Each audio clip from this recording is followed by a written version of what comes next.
Shalom Bapak Ibu yang terkasih, kembali kita bersyukur kepada Tuhan. Kita diberi anugerah untuk menikmati hari baru. Sebelum kita memulainya, mari kita berdoa.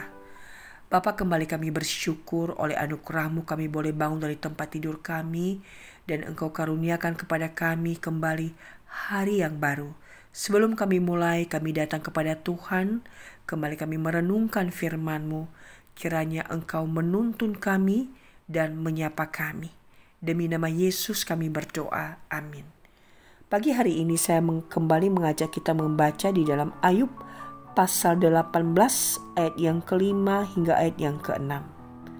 Ayub 18 ayat 5 dan 6. Bagaimanapun juga terang orang fasik tentu padam, dan nyala apinya tidak tetap bersinar.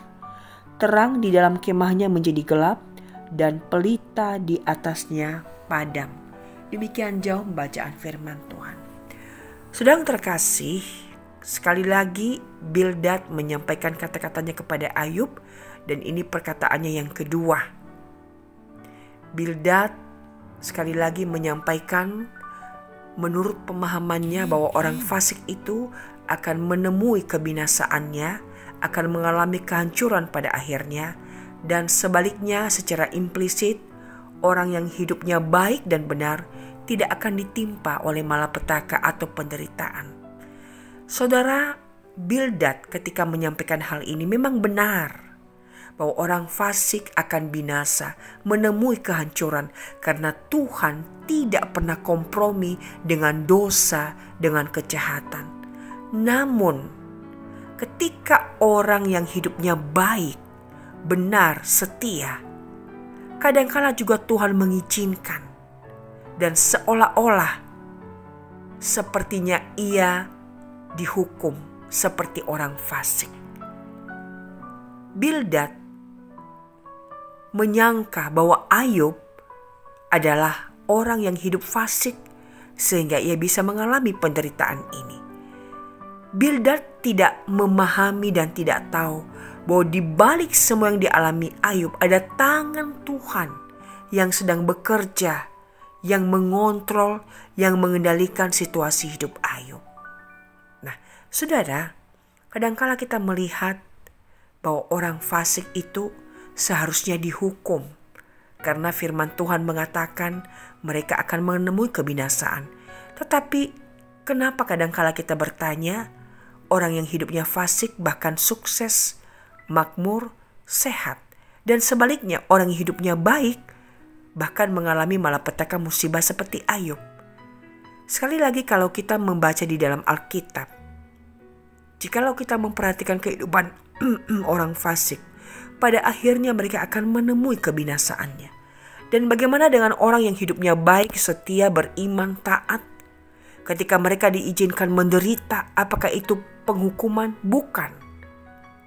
Sesungguhnya apapun yang terjadi dalam hidup orang percaya, baik atau buruk, semua tujuannya adalah untuk memuliakan Tuhan. Dan lihatlah, penderitaan Ayub itu pada akhirnya memuliakan Tuhan.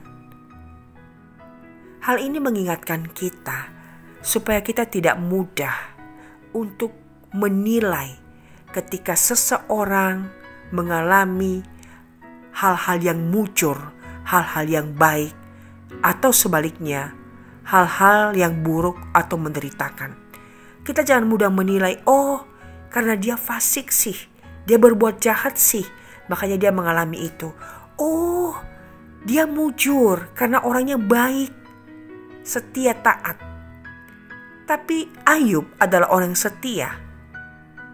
Diizinkan Tuhan juga mengalami dalam tanda petik seperti halnya orang fasik, seolah-olah seperti dia dihukum.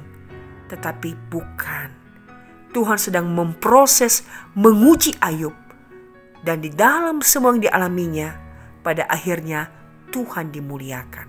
Saudara, apapun yang terjadi dalam hidup kita, baik ataupun buruk, biarlah semua itu boleh menjadi kemuliaan nama Tuhan. Ketika hidup kita baik, dalam tanda petik mujur, diberkati Tuhan, biarlah Tuhan ditinggikan. Orang boleh tahu bahwa semua itu adalah karena Tuhan dan Tuhan dimuliakan. Sebaliknya, ketika kita mengalami hal-hal yang buruk, sakit penyakit, dalam tanda petik seperti musibah, biarlah kita di sana diberi anugerah oleh Tuhan untuk tetap setia. Sehingga melalui hal-hal yang buruk itu pun Tuhan tetap dimuliakan ketika pada akhirnya kita tetap setia. Hanya anugerah Tuhan yang bisa menguatkan kita. Saudara, saya tidak tahu apa yang kita alami hari ini. Keadaan kita baik atau buruk, tapi mari kita berdoa memohon kekuatan Tuhan. Biarlah di dalam setiap keadaan itu, baik atau buruk, Tuhan memampukan kita untuk tetap memuliakan Dia.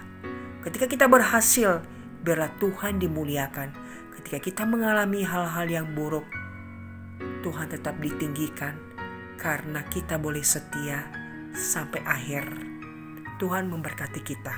Mari kita berdoa. Bapa, terima kasih buat perenungan ini.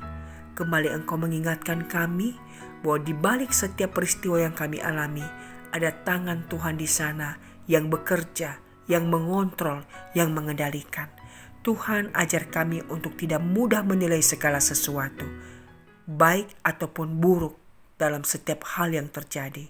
Tetapi biarlah di dalam semua hal yang kami alami, mampukan kami agar di sana kami boleh tetap bisa memuliakan Tuhan.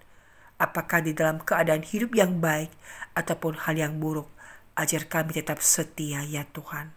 Berkatilah kami sepanjang hari ini, dan biarlah melalui apa yang kami kerjakan, Tuhan memberkati, Tuhan membuat berhasil, dan nama Tuhan ditinggikan.